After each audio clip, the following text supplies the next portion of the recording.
Ako na dokonale krásne riasy? Poďme si ukázať, ako správne používať produkty z nášho setu pre dokonalé riasy. Začneme tým, že si riadne umyjeme ruky. Naneste svoje obľúbené odličovacie mlieko, gel či olej a jemne masírujte pleť po dobu 1 až 2 minút. Nezabúdajte na krk a dekolt. Pleť potom opláchnite a osušte do čistého učeráka. Použijte tonikum, ktoré pleť pripraví na ďalšie kroky. Po správnom odlíčení môžeme prejsť k aplikácii séra na riasy.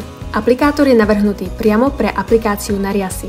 Sérum naneste jedným plynulým ťahom ku korienkom rias. Vyhnite sa aplikácii na obočie. Sérum nechajte vstrebať aspoň 2 minúty. Uistite sa, že sú vaše riasy suché. Umiestnite klieštiky čo najbližšie k línii rias a opatrne ich stlačte na 5 až 10 sekúnd.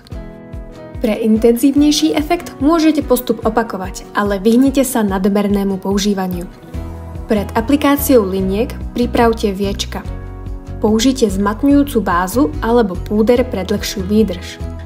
Začnite kresliť linku uprostred oka a ťahajte ju smerom von pre rovnomerný tvar.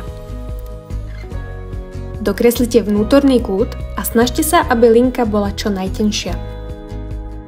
Skontrolujte symetriu liniek a upravte ich konce pre dokonalý tvar.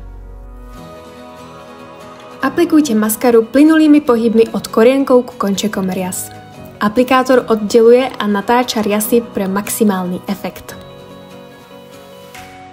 A teraz si môžete užívať krásny prirodzený vzhľad vašich rias po celý deň.